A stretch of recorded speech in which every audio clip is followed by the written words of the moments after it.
உலகம் யாவையும் தமிழபாக்கலும் நெளிபெருத்தலும் நீக்கலும் நீங்களாம் அழகில் விளையாட்டுடையார் அவர் தலைவர் அன்னவர் கேசரணாங்களே. அன்பிற்கினிய சன் டிவி நேயர்கள் அனைவருக்கும் வணக்கமும் நல்வாழ்த்துக்களும்.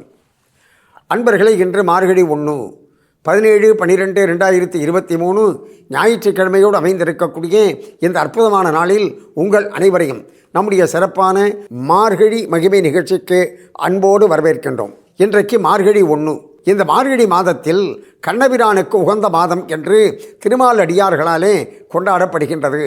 அதற்கு ஏற்ற வகையிலேயே கண்ணபிரானும் மாசானாம் மார்கசீர்ஷோகம் என்று, அதாவது மாதங்களில் நான் மார்கழியாக இருக்கின்றேன் என்று குறிப்பிட்டான் என்பது நாம் அனைவருக்கும் நன்றாக தெரிந்த செய்தி அல்லவா? இந்த மார்கழி மாதத்திற்கு இப்படி ஒரு தனிப்பட்ட மகத்துவமானது ஏன் அமைந்திருக்கின்றது என்று நாம் பார்த்தோம் என்று சொன்னால், இப்பொழுது நமக்கெல்லாம் ஒரு வருடம். இந்த ஒரு வருடம் என்பது தேவர்களுக்கு ஒரு நாள். அதில் இரவு பொழுது பகல் பொழுது என்று நமக்கு இருப்பதைப் போல அது எந்த காலம் என்று சொன்னால், அன்பர்களே, ஆடி மாதம் தொடங்கி இந்த மார்கழி மாதம் வரையில் இருக்கக்கூடிய காலம் இருக்கின்றதே, அது தேவர்களுக்கு இரவு பொழுதை போன்றது. தை மாதம் தொடங்கி ஆனி மாதம் வரையில் இருக்கக்கூடிய காலம் இருக்கின்றது அல்லவா? அந்த காலம்தான் தேவர்களுக்கு பகல் பொழுதை போன்றது. ஆகையினால் தை மாதம் என்பது தேவர்களுக்கு பகல் பொழுதினுடைய ஆரம்பம் என்று சொன்னால், மார்கழி மாதம் என்பது தேவர்களுக்கு அதிகாலை பொழுதை போன்றது. அந்த அதிகாலையில் வைகரையில் நாம் எப்படி நம்முடைய நித்திய நியமங்களை செய்வதற்காக எழுந்து தெய்வ வழிபாட்டில் ஈடுபடுவோம் அல்லவா? அதை போல நாம் நம்முடைய மனதை அப்படி தூய்மையாக வைத்துக்கொண்டு தெய்வீகமான சிந்தனைகளில் ஈடுபட வேண்டும் என்ற கருத்தின் அடிப்படையில் தான் உலக வழக்கங்களை இந்த மாதத்தில் விலக்கி வைத்து இருக்கின்றார்கள். இப்பொழுது கண்ணபிரானுக்கு உகந்த மாதம் என்ற காரணத்தால் பஞ்ச கிருஷ்ண கஷேத்திரங்களில் ஒன்றாக இருக்கக்கூடிய தேர் அழுந்தூர் என்று அழைக்கப்படக்கூடிய திருமங்கையாழ்வார் 45 பாசுரங்களால் இந்த பெருமாளை கொண்டாடி இருக்கின்றார்.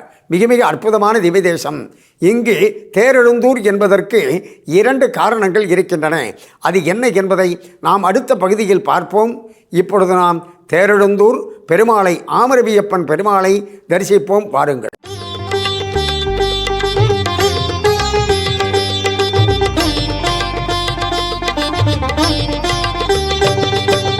நமோ நமோ நாராயண, ஓம் நமோ நாராயண. நமோ நமோ நாராயண, ஓம் நமோ நாராயண. திருப்பதி மலையில் திகழும் நாதனே எங்கள் பெருமாளே, திருவருள் பொழியும் தேவாதி தேவாமானே பெருமாளே, வருமிடர் தீர வந்தோம் ஐயா வேங்கட பெருமாளே, மாமலை வாசா எங்கள் வாழ்வினில் இந்நாள் பொன்னாடே. நமோ நமோ நாராயண, ஓம் நமோ நாராயண.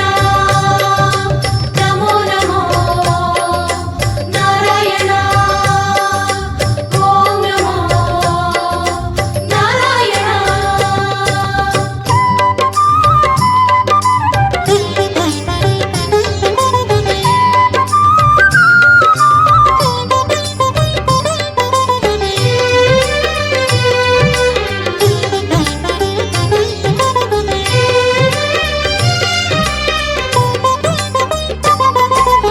எட்டெழுத்திலே இனிய மந்திரம் கொண்டாய் பெருமாளே, எங்கள் சந்ததி காக்க வந்தவன் நீதான் திருமாலே, கஷ்டம் நீக்கிடும் கருணை தெய்வமே கலியுக பெருமாளே, காலம் காலமாய் காவல் தந்திடும் கோகுல திருமாலே. நமோ நமோ நாராயண, ஓம் நமோ நாராயண. நமோ நமோ நாராயண, ஓம் நமோ நாராயண.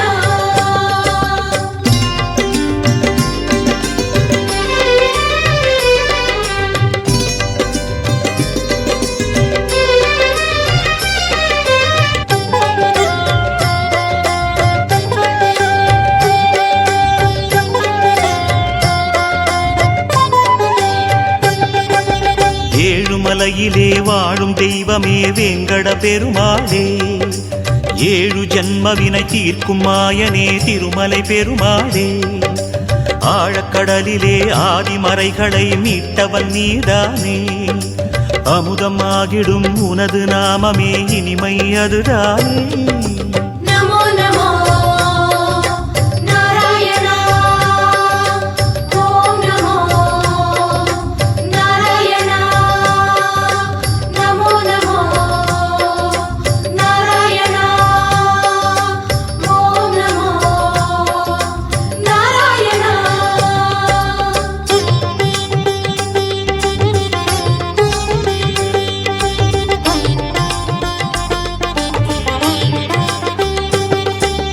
நமோ நமோ நாராயணா ஓம் நமோ நாராயணா. நமோ நமோ நாராயணா ஓம் நமோ நாராயணா. நம்முடைய ஆலய வழிபாட்டு நிகழ்ச்சியில் நாம் மார்கழி மாதத்தில் கண்ணபிரானுக்கு உகந்த மாதம் என்ற காரணத்தினால் பஞ்ச கிருஷ்ண கஷேத்திரங்களில் ஒன்றாகி இருக்கக்கூடிய கிருஷ்ண கஷேத்திரமாக இருக்கக்கூடிய தேரெழுந்தூர், அந்த திவ்யதேசத்தில் அருளி செய்யக்கூடிய அருள் பாலிக்கக்கூடிய ஆமரைவியப்பன் பெருமாளை நாம் இன்றைக்கு தரிசித்து கொண்டு இருக்கின்றோம். தேரெழுந்தூர் என்று இந்த ஊருக்கு பெயர் வந்ததற்கு 2 காரணங்களை சொல்வார்கள். ஒன்று என்ன என்று சொன்னால், உபசரவசு என்று சொல்லக்கூடிய மன்னன், அந்த மன்னனுடைய தேர் அழுந்திய காரணத்தால் இது ரத மக்னபுரம் என்று சமஸ்கிருதத்திலும் தமிழில் தேர் அழுந்தூர் என்றும் அழைக்கப்படுகின்றது. இந்த தேர் அழுந்தூர் என்பதையே பிரித்து அப்படி சொல்கின்ற பொழுது திரு அழுந்தூர் என்று குறிப்பிடுவார்கள். திரு அழுந்தூர் என்று சொன்னால் என்ன அர்த்தம்? திருவாக இருக்கக்கூடிய செங்கமலவல்லி தாயார் இந்த ஊரில் நிலை பெற்று ஆட்சி புரிகின்றார். அந்த திருமகளுடைய அருள் அப்படி அழுந்தி இருக்கின்ற காரணத்தால், திரு என்றால் திருமகள் அல்லவா, ஆகையினால் அந்த மகாலட்சுமியினுடைய அருள் அழுந்தி இருக்கின்ற காரணத்தால் திரு அழுந்தூர் என்று இந்த ஊரானது கொண்டாடப்படுகின்றது. அடுத்ததாக அன்பர்களே, பஞ்ச கிருஷ்ண கஷேத்திரங்களில் என்று அப்படி குறிப்பிட்டதற்கு ஏற்ற வகையில் திருமங்கையாழ்வார் தன்னுடைய பாசுரத்தில் குறிப்பிடுகின்ற பொழுது, தந்தை காலில் விலங்கு, அதாவது தந்தை காலில் இட்ட விலங்கு என்று கிருஷ்ணாவதாரத்துக்கு போயிட்டார்.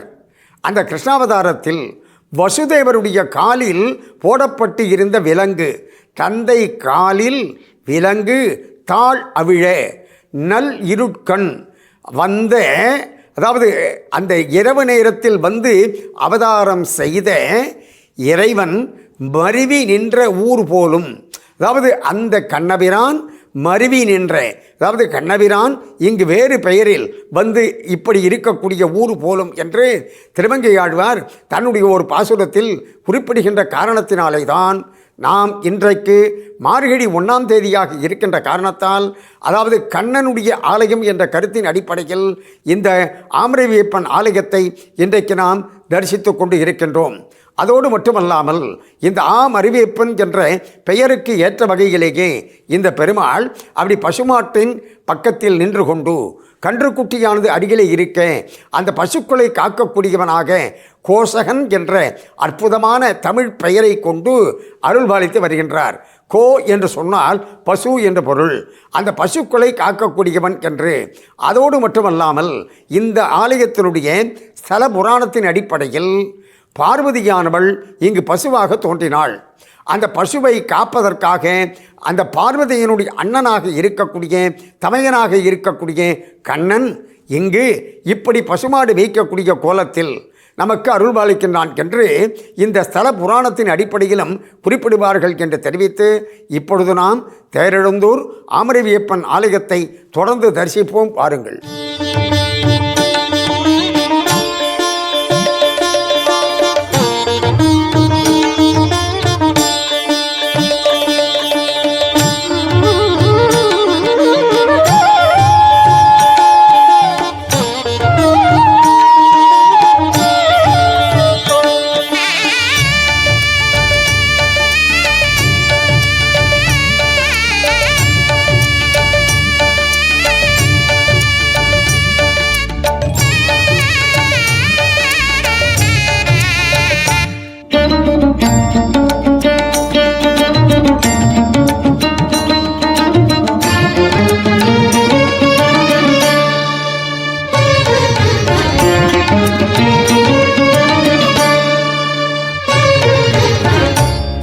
திருமலை வாசா வெங்கடரமணா திருமகள் நேசா தாமரை நயனா திருமலை வாசா வெங்கடரமணா திருமகள் நேசா தாமரை நயனா உறவென வாழும் பெரியவன் நீயே உணர்வுகள் காணும் இறைவனும் நீயே உனை காண தவம் கோடி வேண்டும் உன் அருள் சேர நிலம் வந்து வேண்டும் திருமலை வாசா வெங்கடரமணா திருமகள் நேசா தாமரை நயனா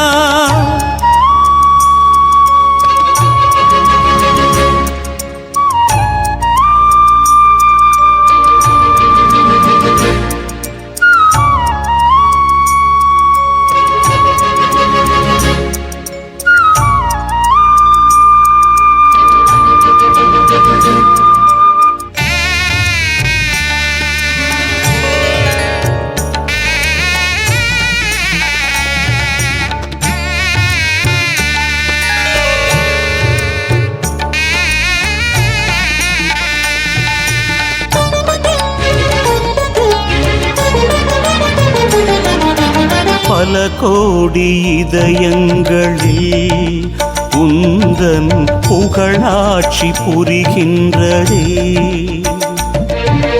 நலம் தேடும் நெஞ்சங்களின் வரிசை நாள்தோறும் விரிகின்றதே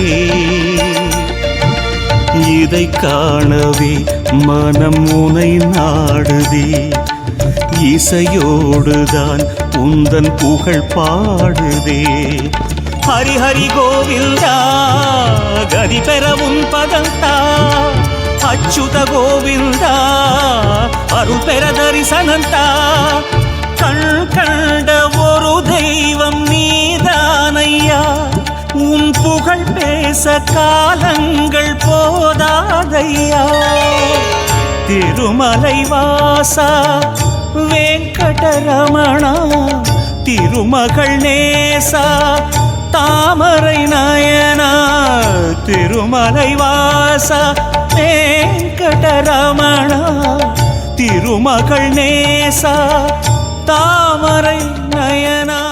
அன்பர்களே, நம்முடைய ஆலய வழிபாட்டு நிகழ்ச்சியில் மார்கழி மகிமை என்ற பகுதியில் நாம் மார்கழியினுடைய பெருமையை காட்டக்கூடிய வகையில் அமைந்திருக்கக்கூடிய மாணிக்கவாசக சுவாமிகள் அருளி செய்திருக்கக்கூடிய திருவெம்பாவையை பற்றி சிந்திக்க இருக்கின்றோம். திருவெம்பாவையில் மாணிக்கவாசக சுவாமிகள் அருளி செய்திருக்கக்கூடிய முதல் பாசுரம், கல்யாணமாகாத கன்னி பெண்கள் அப்படியே ஒரு குழுவாக தங்களை அப்படி அமைத்து கொண்டு அவர்கள் அனைவரும் சிவபெருமானுடைய பெருமைகளை பேசியவாறு, சிவபெருமானுடைய அருமைகளை பாடியவாறு திருக்குளத்திலே சென்று நீராடி அவர்கள் தங்களுடைய பாவை நோன்பினை மேற்கொள்கின்றார்கள் என்ற வகையில் அமைந்திருக்கக்கூடியது திருவெம்பாவை.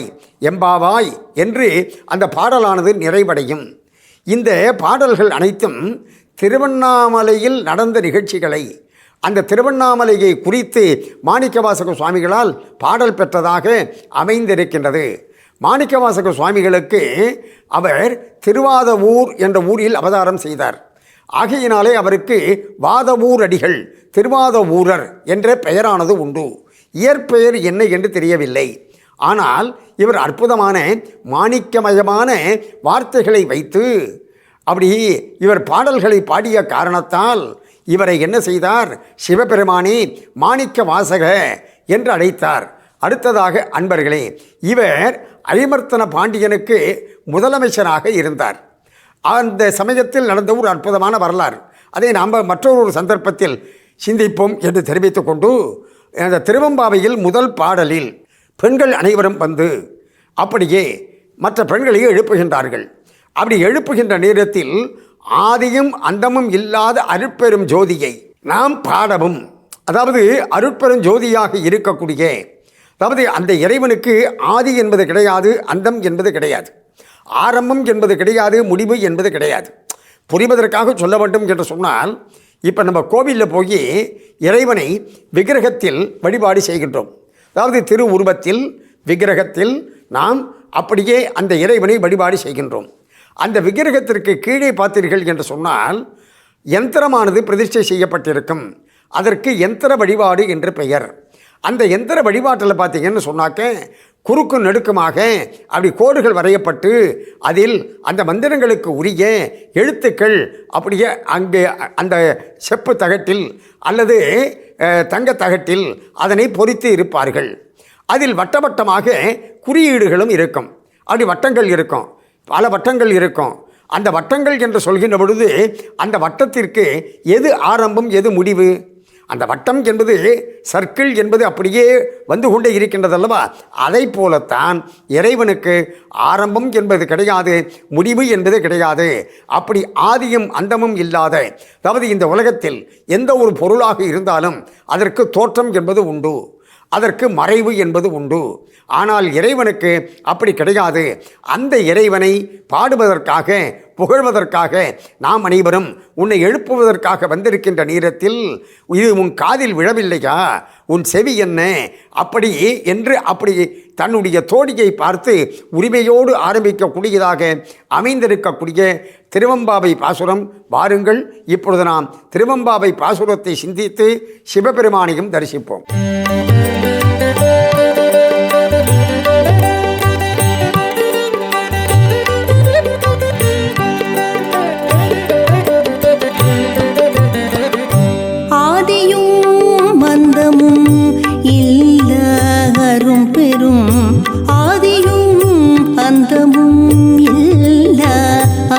பெரும் சோதியையாம் பாட கேட்டேயும் வாழ்த்தடங்கண் மாதே வளருதியோ வன் செவியோ நின் செவிதான் மாதே வளருதியோ வன் செவியோ நின் செவிதான் மாதேவன் வார்கழல்கள் வாழ்த்திய வாழ்த்தொலி போய் மாதேவன் வார்கழல்கள் வாழ்த்திய வாழ்த்தொலி போய் விதிவாய் கேட்டலுமே விம்மி விம்மி மே மறந்து விதிவாய் கேட்டலுமே விம்மி விம்மி மே மறந்து போதாரமளியின் மேல் நின்றும் புரண்டு இங்கன் ஏதேனும் ஆகாள் கிடந்தாள் என்னே என்னே ஏதேனும் ஆகாள் கிடந்தாள் என்னே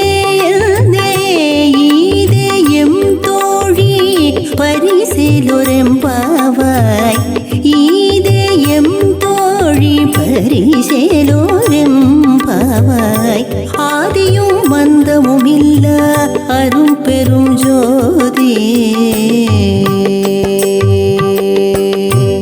மார்கழி 1ஆம் தேதியாக இருக்கக்கூடிய என்று இந்த மார்கழி மாதத்தினுடைய பெருமையை பற்றி நாம் ஆரம்பத்தில் சிந்திக்கின்ற பொழுது மார்கழி என்று அப்படி சொல்கின்ற நேரத்தில் அதிகாலையில் எழுந்து நாம் நீராடி அப்படி தன்னுடைய ஆன்மீக பணிகளில் ஈடுபட வேண்டும் என்று அந்த காலத்தில் வலியுறுத்தினார்கள்.